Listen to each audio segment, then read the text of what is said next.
National crush Rashmika Mandanna టాలీవుడ్‌లో crazy హీరోయిన్‌గా మారిపోయింది. టాలీవుడ్‌లో కొన్నాళ్ల పాటు తన హవా సాగించిన ఈ బ్యూటీ ఇప్పుడు హిందీలోనూ వరుస ఆఫర్లను అందుకుంటుంది. ఇప్పటికే 'యునానిమల్', 'పుష్ప 2', 'ది రూల్', 'చావా' వంటి సినిమాలతో hat trick pan India blockbusters కొట్టిన హీరోయిన్‌గా అరుదైన రికార్డ్‌ని క్రియేట్ చేసింది. అయితే 'సికిందర్' రూపంలో అమ్మడిని మరో భారీ డిజాస్టర్ పలకరించింది. ఏఆర్ మురుగదాస్ దర్శకత్వంలో సల్మాన్ ఖాన్, రష్మిక మందన హీరోయిన్లుగా నటించిన హిందీ సినిమా 'సికిందర్' ఎన్నో అంచనాలతో ఇది స్పెషల్ గా థియేటర్లలోకి వచ్చిన ఈ చిత్రం బాక్సాఫీస్ వద్ద ఘోరంగా పరాజయం చవిచూసింది. సల్మాన్ ఖాన్ కెరియర్ లో అతిపెద్ద డిజాస్టర్లలో ఒకటిగా నిలిచింది. దీంతో సహజంగానే రష్మిక ఖాతాలో ఒక ఫ్లాప్ పడినట్లయింది. అయితే దాన్ని మర్చిపోయేలా ఇప్పుడు 'చావా' సినిమా ఓ మైల్ స్టోన్ మార్క్ క్రాస్ చేసింది. విక్కీ కౌశల్, రష్మిక మందన ప్రధాన పాత్రలు నటించిన సినిమా 'చావా' శివాజీ మహారాజ్ తనయుడు సంభాజీ జీవిత చరిత్ర ఆధారంగా ఈ హిస్టారికల్ యాక్షన్ డ్రామా తెరకెక్కింది. ఇందులో సంభాజీ సతీమణి యేసుదాసు పాత్రలో రష్మిక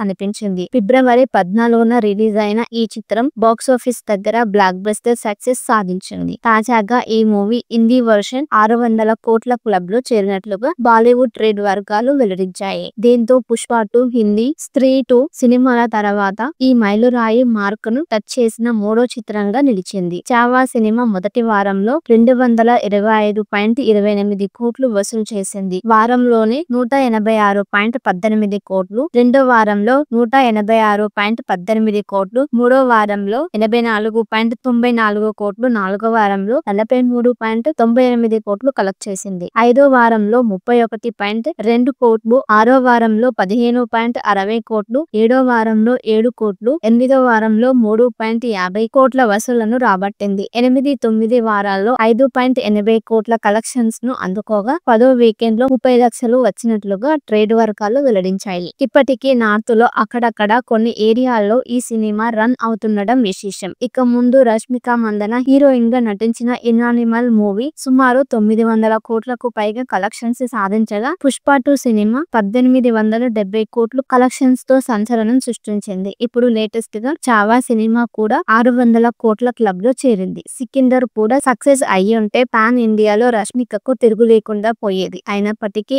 ఈ ఫ్లాప్ ప్రభావం ఆమె కెరియర్ మీద పడలేదని అనుకోవాలి. ఎందుకంటే సల్మాన్ ఖాన్, మురుగదాస్ లనే ఈ రిజల్ట్ కు బాధ్యులను చేస్తున్నారు. రష్మికను ఎవరు తప్పుపట్టడం లేదు. నిజంగా రష్మిక లక్కీ బ్యూటీ అనే అనుకోవాలి. ఈ ఏడాదిలో ఆమె 'కుబేరా', 'ది గర్ల్ ఫ్రెండ్', 'ధమా' వంటి చిత్రాలతో ఆడియన్స్ ని పలకరించింది.